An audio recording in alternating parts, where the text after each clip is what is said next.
Kids Cooking วันนี้จะชวนน้องๆมาทำขนมง่ายๆกันค่ะ เมนูวุ้นเป็นเมนูหนึ่งที่น้องๆสามารถฝึกทำได้ ไปทำวุ้นสายรุ้งพร้อมๆกันค่ะ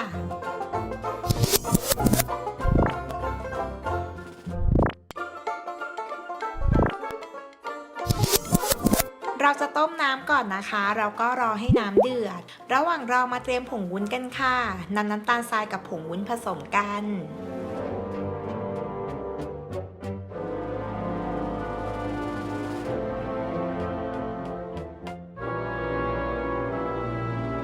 พอน้ำเดือดแล้วนะคะก็นำผงวุ้นที่เราเตรียมไว้ลงต้มเลยค่ะ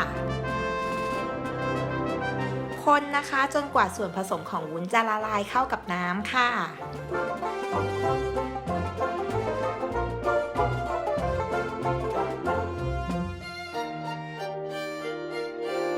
พอผงวุ้นละลายดีแล้วนะคะก็นำสีผสมอาหารหยดลงไปค่ะ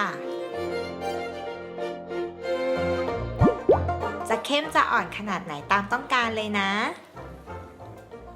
แล้วก็คนให้สีผสมอาหารกับวุ้นเข้ากันค่ะ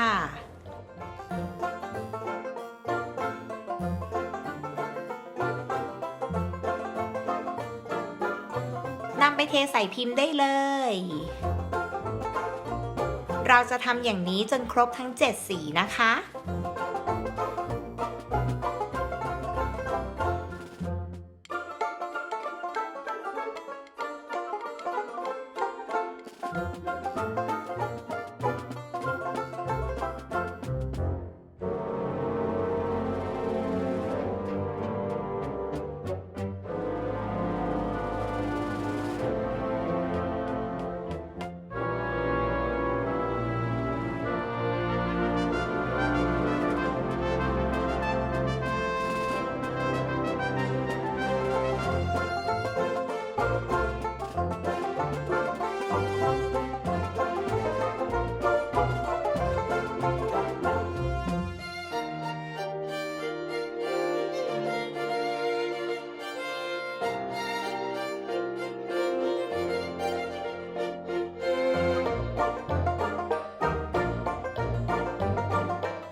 เรียบร้อยค่ะวุ้นสายรุ้งของเราน้องๆจะเสิร์ฟเป็นถ้วยเล็กๆแล้วแยกสีเป็นชั้นๆก็ได้นะคะ